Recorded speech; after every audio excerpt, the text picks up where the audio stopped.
The moment Commander Drix called my name, the entire mess hall on the Resolute horizon erupted in laughter. Not polite laughter. Not the kind that fades quickly.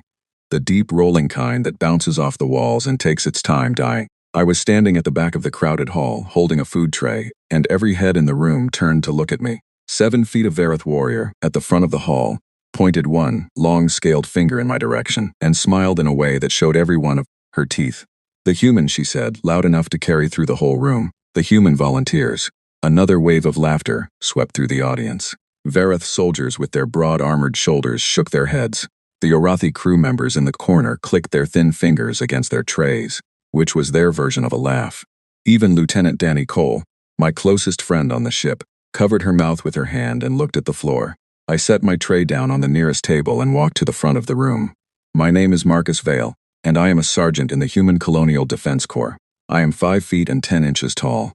I weigh about 180 pounds. I have no bioluminescent markings, no natural armor plates, no venom, no regenerative tissue, and no sensory abilities beyond the standard 5. By the standards of almost every species on the Resolute horizon, I am spectacularly unimpressive. Drix is 44 duels undefeated, built like a wall of muscle and scale, and carries the ceremonial title of Combat Prime of the Vareth 4th Fleet. I picked up the registration form from the desk at the front of the hall, borrowed a pen from the officer standing there, and signed my name at the bottom. The laughter did not stop. If anything, it got louder. Drix looked down at me with the kind of expression you give something small that has crawled onto your shoe. She did not move to stop me from signing. Why would she? I was a formality, a joke with a signature at the bottom. "Sergeant Vale," she said, and her translator chip gave her voice a deep, steady cadence. "Do you understand what you are entering? This is a Vareth coalition duel. It is not a training exercise. The outcome has political weight. You represent the human contingent on this vessel." "Yes," I said. "And you understand that I am the reigning champion of this tournament, with 44 victories on record." "I read your file this morning," I said. 44 is correct." She tilted her head slightly. "And you still wish to compete?" "I already signed," I said. "So yes." She looked at me for a moment longer, then turned back to the crowd with a wide, slow smile. "The human wishes to compete," she announced. The mess hall applauded. Some of it was mocking. Some of it was genuinely delighted. A few soldiers from other species were already placing bets on how fast the match would end. I walked back to my tray, picked it up, and found a seat. Danny slid into the seat across from me 30 seconds later. Her face caught somewhere between admiration and pure alarm. Danny is a corporal, 2 years my junior, sharp as broken glass, and one of the few people on the ship who speaks to me without a species-based agenda.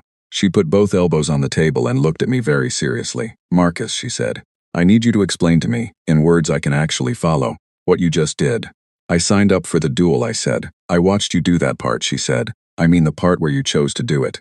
Because Drix is roughly the size of a transport vehicle, and the last person she fought in a duel spent a week in the medical unit." "That was Corporal Hinveth," I said. "Hinveth has very poor lateral movement and kept pivoting left. Drix exploited it 11 times in the same match." Danny stared at me. "You watched the match?" "I've watched all 44, I said. "This morning. I got up early." She stared at me a while longer. Then she leaned back in her chair and crossed her arms. "You're going to get yourself broken in half." "Maybe," I said, "but probably not in half." She didn't laugh. Danny has a good sense of humor about most things, but there are moments when she puts it down and just looks at you very directly. This was one of those moments. "Marcus, why did you sign up? Genuinely, you don't have to. Nobody expects a human to volunteer for this." I ate a few bites of my food and thought about how to explain it. The real answer was not simple, and the simple answer was not completely real. After a moment, I put my fork down and looked at her. She stood up in front of everyone, I said, and listed every biological limitation of the human species. No armor, no natural weapons, inferior strength-to-mass ratio, short pain tolerance window, poor visual range in low light. She went through the whole list like she was reading a grocery receipt, and everyone laughed. "They weren't wrong," Danny said carefully. "They weren't," I agreed. "But here's the thing, Danny. She listed everything we can't do. Nobody in that room listed what we can. And I thought that was worth demonstrating." Danny was quiet for a long moment. "She's going to hurt you," she said. "Probably," I said again. "But I've been hurt before." After dinner, I went to the supply office and formally requested a copy of the duel regulations. The officer at the desk, a young Vareth with pale green markings on his collar, looked at me with undisguised curiosity as he handed over the document. I thanked him and took it to my bunk. I read it 3 times. The first time I read for general understanding. The second time, I read for specific rules about technique restrictions and legal contact zones. The third time I read every footnote. There were 37 footnotes. At midnight ship time, when most of the human quarters were quiet, I pulled on my training clothes and walked down 6 levels to Cargo Bay 4. It was the largest open space on the ship that was not actively in use. The lights were on half power. The metal floor was cold under my feet. I stood in the middle of the empty bay for a moment, feeling the faint vibration of the ship's engines through the soles of my shoes. Then I started to move. I did not practice strength techniques. I did not work on speed. I worked on something much smaller and much more specific. I worked on breathing under pressure. I worked on maintaining a steady center of gravity after a hard impact. I practiced falling and recovering from the floor in under a second, over and over and over. I hit the floor of that cargo bay with my shoulder, my back, my side, and I got up from each one without slowing down. After 90 minutes of that, I ran, not a sprint, a long, slow, steady run around the perimeter of the cargo bay, lap after lap, with the half-lit lights and the engine hum and the cold metal smell. Nothing glamorous, nothing impressive, just a human in cargo clothes running in circles in the middle of the night. At some point, I heard footsteps near the entrance and paused. I looked up. Standing at the far edge of the bay was one of the Vareth soldiers from the mess hall earlier. He was a big one, broad-shouldered, with the blue grayscale pattern of the older Vareth generation. He had clearly come down here by accident and found me instead of whatever he was looking for. He stood in the doorway for a moment watching me run. I gave him a small nod and kept going. He stood there watching for a while longer. Then he left without saying anything. I ran for another 40 minutes. When I finally stopped, I was damp with sweat and my left knee ached from the repeated floor work, and I felt clearer in my mind than I had all day. I sat down against the far wall of the cargo bay and drank from my water bottle and looked at the empty space around me. The duel was in 11 days. 11 days was not a lot of time. But it was what I had, and I have always believed that the size of the window matters less than what you do with what is inside it. I pulled out a small, battered notebook from my jacket pocket. It was a paper notebook, which most of the non-human crew found baffling or amusing. I had carried one since I was 12 years old. There is something about putting words on paper with a pen that keeps thoughts organized in a way that no screen ever quite matches for me. I opened it to a fresh page and wrote 2 sentences. The first was, "She has a pattern when she closes distance." The second was, "Find out which hip." I closed the notebook, put it back in my pocket, stood up and walked back to my bunk. 11 days, not much, but enough. When I went to the ship's medical office the following morning, the physician on duty was a tall, pale-skinned Orathi named Dr. Wren. The Orathi are known for being remarkably steady and clear-eyed, the kind of species that delivers terrible news without changing their expression. Dr. Wren looked at me when I walked in with the particular stillness that Orathi use when they are deciding whether something is worth their time. "Sergeant Vale," she said, "are you injured?" "Not yet," I said. "I want to ask you some questions about Vareth anatomy." She looked at me for a moment. Then she sat down in her chair and folded her long fingers together on the desk. "You are the human who signed the duel register," she said. "That is correct. And you want to know about Vareth anatomy, specifically nerve cluster locations, fatigue response patterns, visual blind zones, and body temperature regulation under sustained physical exertion." Dr. Wren looked at me for a long, careful moment. The Orathi are not easily disturbed. They deal with injury and death and complex biology every day, and they do it with great professional calm. But something in my list of questions made her go very still. "That is a thorough set of questions," she said. "I have a thorough problem," I said. She was quiet for a moment. Then, with the particular precision of someone who is both impressed and mildly unsettled, she opened her files and began to talk. She told me about the Vareth nerve clusters near the outer hip joints that, when subjected to repeated low-force pressure, begin to send interference signals to the surrounding muscle group.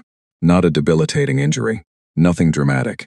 Just a slow, accumulating noise in the body's communication system that makes the affected limb about 12% less responsive over the course of 40 minutes. She told me about Vareth visual fields. Their forward range was excellent. Their lateral range at the edge of their peripheral vision had a soft spot between roughly 40 and 60 degrees off the central axis on the right side, a natural consequence of the way their secondary eye membrane sat over their dominant optical nerve. She told me about their temperature regulation. Vareth generate significantly more internal heat under high-effort conditions than most warm-blooded species. In the right environment, after about 25 minutes of peak exertion, their body temperature regulation begins to prioritize cooling over muscular response speed, a small but measurable dip in reaction time. I wrote all of it down in my notebook in small, careful handwriting. When she finished, Dr. Wren looked at my notebook and then at me. "Sergeant Vale, most soldiers who enter these duels prepare by training their strength and speed." "I know," I said. "You are preparing in a different way. A different way is what I have, I said. She studied me for a moment longer with those steady Orathi eyes. May I ask you something? Of course. Are you afraid of Commander Rix? I thought about it honestly. Yes, I said. She's very capable and I have significant physical disadvantages in this match. Fear is the correct response. Dr. Wren seemed to consider this. And yet you signed the register. Fear and signing are two different things, I said. I closed my notebook and stood up. Thank you, doctor. This was very helpful. I left the medical office and went directly to the ship's archive terminal in the lower observation deck, where I pulled up all 44 recorded matches of Commander Rix. I had watched them quickly the morning before. Now I watched them again, slowly, with the notebook open on my knee. I watched for her movement patterns when she was comfortable. I watched for the moments when something surprised her. I watched the precise way her left hip carried her weight during a pivot, and I watched how that weight shifted differently in matches 12, 23, and 38. In those 3 matches, in the later rounds, her left side pivot slowed by approximately 0.3 of a second. Not much, barely visible unless you were looking for it. I was looking for it. I also watched her opponents. Most of them were bigger than me. Most of them were faster. Most of them came at her with power and confidence, which she absorbed efficiently and redirected into her own advantages. She was excellent at handling force. She was trained specifically to absorb and redirect power. What I could not find in 44 recorded matches was a single opponent who had done what I intended to do, not one. After my 3rd full day of review, Danny came and sat beside me in the archive room. She looked at the screen, then at my notebook, then at me. How many times have you watched these? She asked. 4 complete passes, I said. I'm on my 5th, Marcus. The duel is in 8 days, you should be sleeping. I slept 4 hours, I said. I'm fine. Danny looked at me with that expression she saves for when she thinks I am being entirely unreasonable, but knows that arguing with me is a waste of time. Do you actually think you can beat her? I put my pen down and turned to look at her properly. Danny, I'm not preparing to overpower her. I'm not preparing to outrun her. I'm preparing to outlast her and outthink her within a very specific set of rules in a very specific time window. Those are different targets, and I think I can hit those targets. Danny was quiet. Then she said, you know what the really unsettling part is? What? When you explain it like that, it doesn't sound crazy. And that's the part that worries me most. I smiled and turned back to the screen. On the 4th day, something interesting happened. I was in Cargo Bay 4 again, this time running a specific footwork drill I had designed around Rix's right side blind spot. When I heard the bay door open, I did not stop. I kept moving, keeping my patterns smooth and controlled, and I watched the entrance from the corner of my eye. It was one of Rix's junior officers, a young Verath named Orath, lean and quick, with the narrow shoulder markings of a combat trainee. He had come down to use the cargo bay for training himself and had found me already there. He stood and watched me for a moment with an expression that was hard to read. The duel is in 7 days, he said. 6, I said, without stopping my drill. He watched me work for a while. Then he said, you are not training the way soldiers usually train before a duel with Commander Rix. No, I said. What are you doing? I paused for a moment to take a drink of water. Tell me something, I said. You've seen her fight. When does she make her first decisive move in a match? Orath frowned. Usually within the first 90 seconds. Has she ever not made that move in the first 90 seconds? He thought about it. Match 7, he said after a moment. The opponent retreated to the edge of the zone and kept distance. She waited him out. Match 7, I said. What happened at the 4-minute mark? He looked at me carefully. She changed her angle of approach. She changed her angle, I said. Because her opponent had positioned himself in her right side visual edge, and she needed to adjust her depth perception.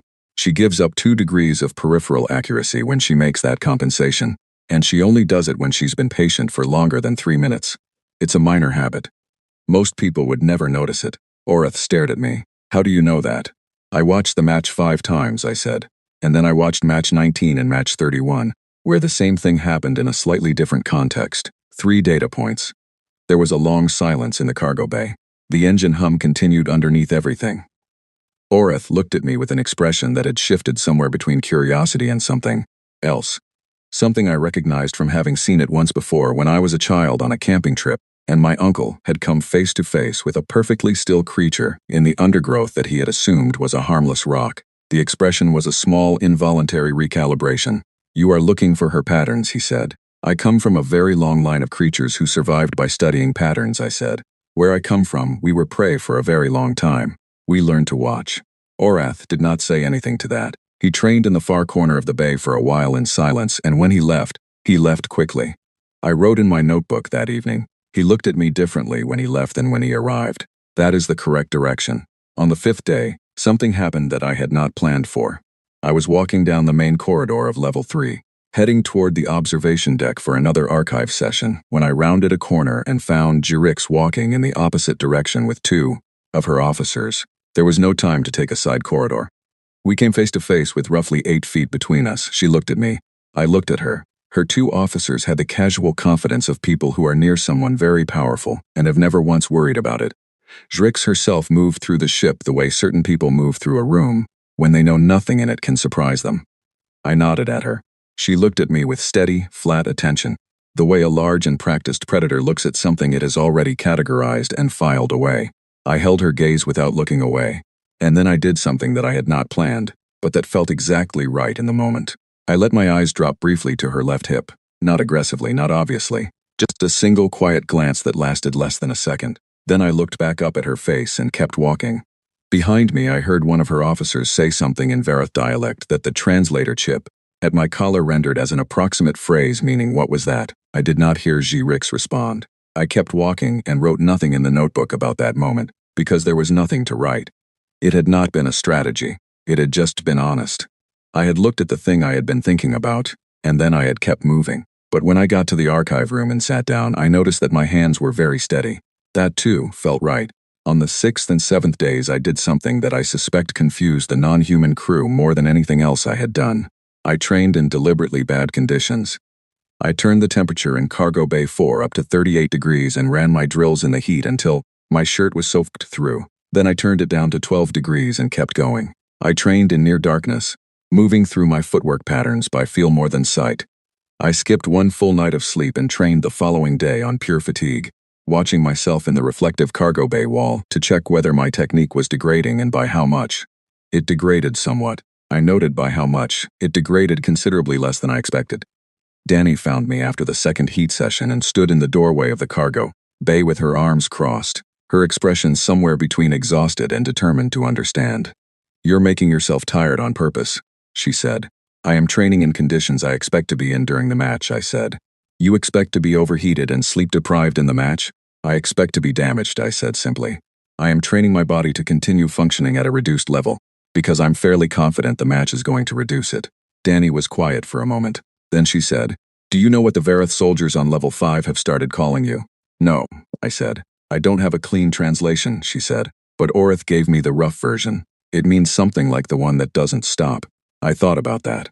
"That's fine," I said. "That's the correct assessment." Danny looked at me for a long, quiet moment. "Marcus, I'm going to ask you something, and I want you to answer me honestly." "I'll try," I said. "Are you doing this for the coalition, for the politics of it, for the human contingent, for any of that?"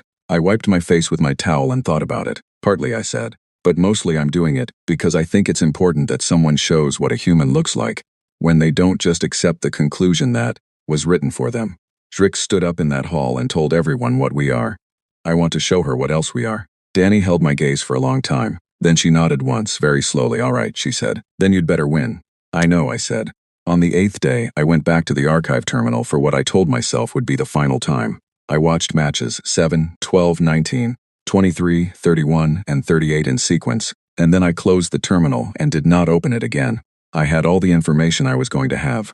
What remained was the application of it, and that was a different kind of work entirely. On the 9th day, I rested. Fully, completely rested. I slept 9 hours. I ate well. I walked slowly around the observation deck and watched the deep space moving outside the windows, the slow drift of distant star clusters in the dark. There was something very calming about that view. All that enormous distance, all that ancient light, and in the middle of it, one small ship carrying a few hundred creatures from a dozen worlds who were all, in their own particular way, trying to be something worth being.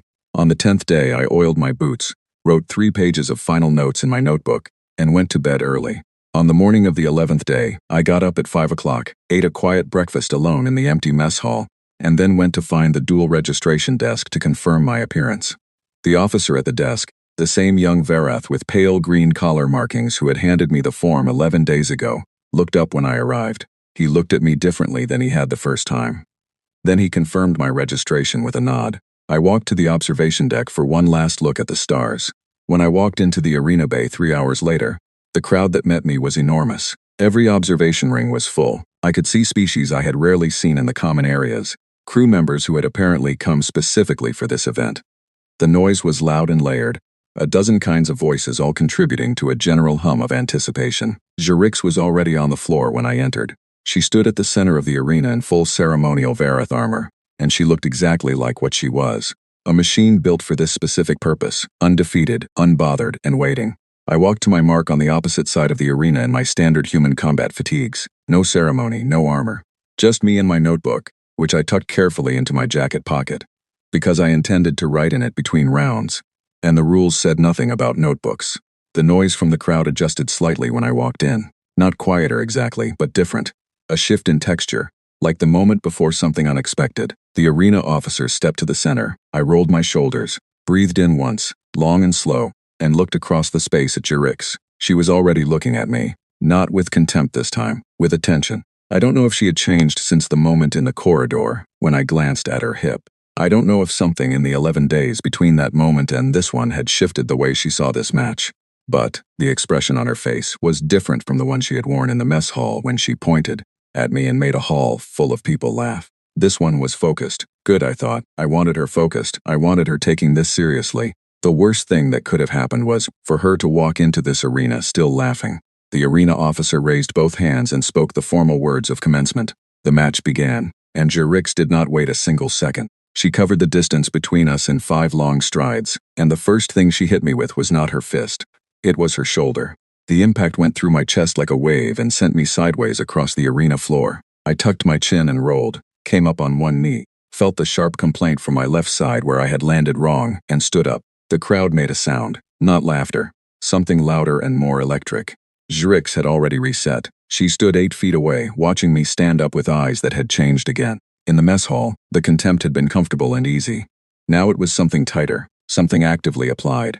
I settled my weight, kept my center low and circled right. I was not going to win the next 4 minutes. I knew that going in. What I was going to do in the next 4 minutes was survive them, gather every piece of information my body and eyes could collect, and stay on my feet until the pattern I had studied from 44 recorded matches began to show itself in the actual flesh and movement of the person in front of me. Jurix pressed forward. I moved right. She adjusted. I moved right again.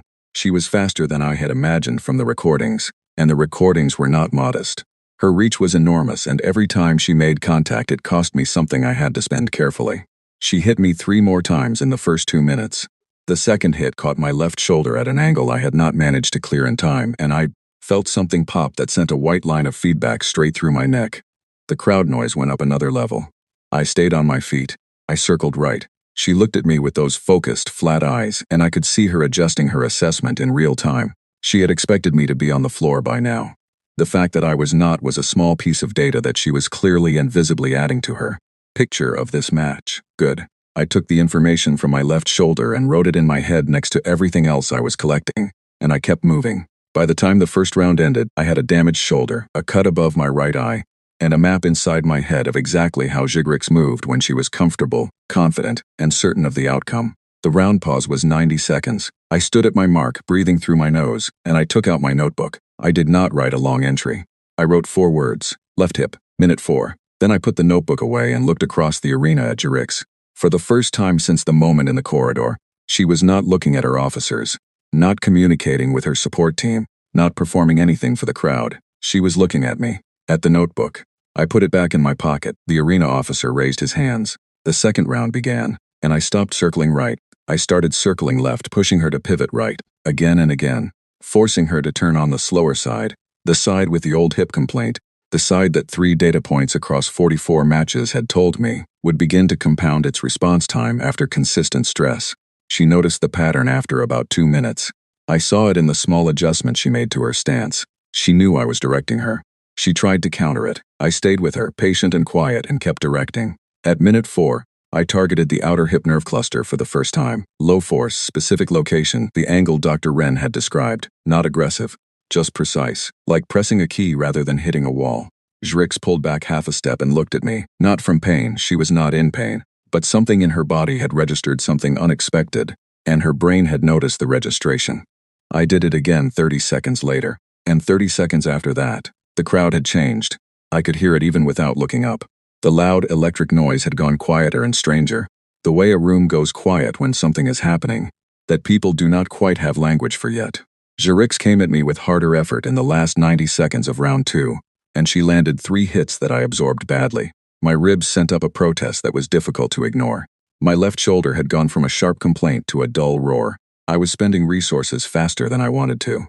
But when the second round ended and I stood at my mark, I pulled out my notebook and wrote a different 4 words this time. She is working harder. Then I looked up. Jrix stood at her mark across the arena, and the expression on her face was something I had never seen in 44 recorded matches. It was uncertainty, not doubt exactly, not fear. Just the first, small genuine appearance of a fighter who has not found the expected outcome and is no longer sure when it will arrive. I put my notebook away. The arena was very quiet around us, and from somewhere in the upper observation ring, I heard a voice. I could not see who said it. The translation chip gave me the words in flat, automatic English. Why does it keep standing up? I almost smiled. That, I thought, is exactly the right question. The 90-second break between the second and third rounds felt shorter than the first. My body was communicating very clearly and with considerable urgency about the condition it was currently in. The shoulder was beyond sore. My ribs had moved past complaint and into something more structural. The cut above my eye had stopped bleeding, but the area around it had tightened in a way that limited how far I could open that eye. I stood at my mark and breathed through my nose in the slow, deliberate pattern I had practiced in the cargo bay, when the temperature was 38 degrees and every breath was work. I took out my notebook. I looked at the 4 words I had written at the end of round 2. She is working harder. I added 3 more. The hip is slower. Then, I wrote the thing I had been waiting to write since I signed my name on the registration form 11 days ago. I wrote it because I needed to see it on paper, needed to feel it settle from a plan into a fact. I wrote it small and neat in the bottom corner of the page. 1 technique. Hold it. Use it once. I put the notebook away. Jrix across the arena was talking to one of her officers. Her posture was still commanding, still every inch the combat prime of the 4th Fleet, but she was also standing with her weight shifted very slightly away from her left hip. Not dramatically. Almost nothing. But I had spent 11 days learning to read her, and I could see it. She was compensating. The arena officer raised his hands for the 3rd round. Jrix came at me immediately, and she came harder than either of the previous rounds. Whatever uncertainty I had seen between rounds had been processed and converted into something she understood better. Force. She knew how to use force. She trusted it. It had won her 44 matches. She hit me in the ribs inside the first 20 seconds. The sound that came from the crowd told me what I already felt. That impact had found something fragile and made it more so. I went down to one knee on the arena floor, and the noise from the crowd went to its highest point yet. I heard individual voices in it. I heard the word done in 3 different languages from the translation chip. I looked at the floor for 1 second. The metal was cold and smooth under my hand. My ribs sent a signal that was honestly difficult to categorize. It was not quite like anything I had felt before. It was loud and it was persistent and it made the air feel smaller. I stood up, not quickly. I stood up the way you stand up when standing up is a deliberate choice rather than a reflexive one. I found my feet, found my center of gravity, found the low, steady breath, and I lifted my eyes to Jrix. She had stopped moving. She was standing 8 feet away, and she had stopped moving. And she was looking at me stand up with an expression that I will not pretend I had fully prepared for. I had prepared for her aggression. I had prepared for her power. I had not fully prepared for the way her face looked when she watched me rise from my knee, because it was not triumph. It was not contempt. It was not satisfaction. It was something closer to awe, or perhaps what is just underneath awe in the moment before you name it. She came at me again. I moved left, and in moving left I forced her right pivot, and her left hip, now carrying 11 rounds of accumulated minor interference signal, gave her exactly the delay I had mapped. 0.3 of a second. Maybe a little more now. It was enough. I had studied this moment from every angle I could access. I had practiced the mechanics of it in the cargo bay until it was more reflex than decision. I had held it in reserve through 2 full rounds of punishment specifically because I needed it to land in this moment and not a second before. I moved inside her reach. What I did next was not dramatic. There was no impact. There was no collision of force. It was a precise joint control technique, the kind that does not require strength to initiate but requires commitment to hold. I found the specific structural angle I needed, applied exactly the required level of leverage, and Jrix, commander and combat prime and 44 times undefeated, found herself in a position she had not been in since the beginning of her career. She could not move forward.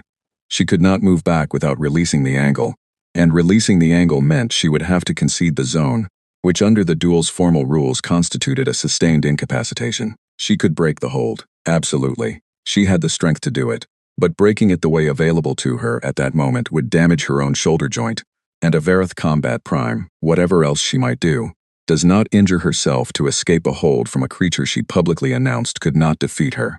We stood in that locked position for 40 seconds. I know because I counted. My ribs were explaining themselves to me in a language I could not ignore. My left shoulder was running out of the structural integrity I needed to maintain the hold. The sweat on my hands was making the grip genuinely difficult to keep. I breathed through my nose, slow and deliberate, in the pattern I had trained in the cargo bay in the dark, at 38 degrees on no sleep, in every bad condition I had been able to find, and I held. The arena was silent. I have been in loud rooms my entire life. I grew up in a city of 6 million people. I have been on military vessels with hundreds of crew members and constant machinery noise and the general chaos of a populated ship. I have never been in a room as completely, absolutely silent as that arena was for the last 20 seconds of those 40. The timer sounded. I released the hold. My knees, freed from the necessity of holding everything together, expressed a strong opinion about the floor, and I went down on both of them. The arena floor was still cold. I put one hand on it and breathed. The judge's deliberation lasted 4 seconds. The arena officer announced the result. Human victory by technical decision. The silence lasted another full second after the announcement. Then the room came apart. Not with the kind of noise that rooms make when a popular result happens. With the kind of noise rooms make when something has occurred that will require everyone present to reconsider a thing they thought they understood. Danny appeared at my side before the arena officer had finished speaking. She pulled my right arm over her shoulder and helped me up and said nothing at all, which was the right choice because there was nothing that needed saying. I looked across the arena. Jurix had not moved. She stood in the center of the arena floor, exactly where the hold had ended, and she was still. Not performing stillness, not composing herself for the crowd, just standing there, in a state of genuine and complete suspension, looking at the space where I had been. I met her eyes once before Danny walked me toward the medical bay exit. Jrix did not look away. I woke up in the medical bay to the clean smell of antiseptic and the soft hum of equipment, and to the particular kind of full-body awareness that arrives after your body has been through something serious and is now in the process of detailed complaint. 3 rib fractures, a separated left shoulder, 2 hairline impacts on the forearm I had used to block in round 1. The cut above my eye had been sealed with medical adhesive. My nose had been broken at some point in round 2 and I genuinely had not noticed, Doctor. Ren was standing at the foot of my cot reviewing my chart with her characteristic Orathi composure. She looked up when I opened my eyes. Sergeant Vale, she said, you have a remarkable capacity for continuing to function while damaged. I've been told, I said. I mean this in a clinical sense, she said. Your pain response threshold is not abnormal for your species. What is somewhat extraordinary is that your decision-making and technical precision did not measurably degrade in the final round, despite a significant injury load. I practiced that part, I said. She looked at me for a moment. Yes, she said quietly. I believe you did. Danny was sitting in the chair beside my cot, with her legs tucked under her and a cup of coffee in her hand. She handed it to me without a word when she saw me looking at it. I took a careful sip and felt the warmth of it move through my chest, which protested and then settled. How long was I out, I said. About 5 hours, Danny said. They gave you something for the pain and you went down like a light. What time is it? Late. Most of the ship is quiet. She wrapped both hands around her own cup and looked at me over the rim. You know people have been standing outside this bay for 3 hours. What people? All kinds, she said. There are 4 Vareth crew members in the corridor who have been there since I arrived. Orith is one of them. He asked me twice how you were doing. I thought about Orith, the young officer who had watched me in the cargo bay and left with a different expression than he arrived with. What did you tell him? I said. I told him you'd broken your nose and didn't notice, Danny said. He did not seem to know how to respond to that. I almost laughed. My ribs made the early stages of that a bad idea. And Jrix, I said. Danny's expression shifted slightly. Not worry. Something more complex. She was in the arena for a long time after you left, she said. I heard she didn't speak to anyone for over an hour. I absorbed that. How did she look? I said. Danny thought about it. Like someone who had walked into a room expecting one thing and found something else entirely, she said. Not upset, not angry. Just very, very quiet. I lay back against the pillow and looked at the ceiling of the medical bay. The hum of the ship was the same as always, constant and even, the deep machinery of a vessel moving through deep space. Outside the observation windows on the far side of the bay, the stars were as remote and steady as they ever were, indifferent to duels and rib fractures and the small politics of coalition ships. I thought about the 40 seconds in the arena, not with pride exactly, with something quieter, with the feeling of a thing that was attempted being the thing that arrived. I closed my eyes for a while. When I opened them again, it was because the door to the medical bay had opened. Zrixk stood in the doorway. She was not in her ceremonial armor. She was in the plain dark garments that Vareth wear off-duty, without rank markings, without the ceremonial shoulder plates. She looked, without the armor, slightly less like a monument and slightly more like a person. She was still larger than anyone else in the room by a considerable margin, but the scale of her was different in plain clothes. More presence somehow, more weight and less architecture. She stood in the doorway for a moment and looked at the room. Her eyes found me in the cot. She held my gaze for a long moment, and then she came in and sat down in the chair across the room from my cot, the one farthest from me, as though she had calculated a respectful distance and chosen it deliberately. Danny looked at her, then at me. I gave a small nod. Danny picked up her coffee cup and walked very quietly to the far end of the medical bay, where she stationed herself by the window, with her back to us, in the particular way people do when they are giving you privacy while remaining technically present. Zrix looked at me. She was doing something I had not seen in 44 recorded matches and 2 rounds of direct combat. She was sitting still without projecting anything. No authority, no performance, no command presence. She was just sitting. "How are your ribs?" she said after a moment. 3 fractures, I said. Dr. Wren says they will heal cleanly. She nodded. She looked at her hands for a moment, then back at me. "When I struck your ribs in the 3rd round," she said, "I felt them break. I have 44 matches. I know what that impact means. In every previous match, when an opponent sustained that kind of structural damage, the fight ended." "I know," I said. "But you stood up," she said, not as a question, as a statement she was turning over in her mind, testing for an explanation that fit. "I did," I said. "How?" she said. I thought about it. I wanted to give her the real answer, not the efficient one. Because she had come here alone, without her officers, in plain clothes, and asked the question with her actual voice, rather than with the armor around it. That deserved a real answer. "Because stopping felt worse than continuing," I said. She looked at me. Her eyes, which were the pale amber color of all Vareth in the senior generation, held my face for a long time. I could see her turning the answer over, testing it, looking for the edge of it. "That is not a tactical calculation," she said finally. "No," I said. "It is not. What is it?" I shifted carefully against my pillow and thought about how to explain something that, from the inside, does not feel complicated, but that I understand looks very strange from the outside. "My species," I said, "has been afraid for a very long time. Not metaphorically, literally. We evolved on a planet with things that were bigger than us and faster than us, and had more natural tools than we did. We spent a long time being the thing that got hunted. And somewhere in all of that, a long time ago, we learned something that I don't think is built into every species. We learned that fear and stopping are 2 different things, that you can be afraid and still go, that the body can be in genuine distress and still function, that broken is not the same as finished." Zrix listened to every word of this without moving. "We practiced it," I said. "For 100,000 years we practiced it. Not consciously, not deliberately, but generation after generation, the ones who stood up when everything was telling them to stay down were the ones who survived, and taught their children. So when I stood up in round 3 with fractured ribs, I wasn't being heroic, I was being human. That's what we are. That is the oldest thing about us." The medical bay was very quiet. Zrix did not speak for a long time. She sat across the room from me with her hands still and her eyes on my face, and the silence between us was not uncomfortable. It was the silence of someone processing something genuinely new. Not a new piece of information that fits into an existing framework, a new piece that requires the framework to expand. Then she opened her mouth, and she closed it again. I had never seen that happen in 44 recorded matches. I had never seen anything stop the words in her throat. Zrix was a combat prime and a decorated officer and a public figure within the coalition fleet, a creature who had spent her entire career speaking with absolute command in front of large audiences. She opened her mouth to say something and the words did not come. She closed it. She looked at her hands. And for a single perfect moment, Commander Zrix, 44 duels and a lifetime of certainty, was simply and completely without words.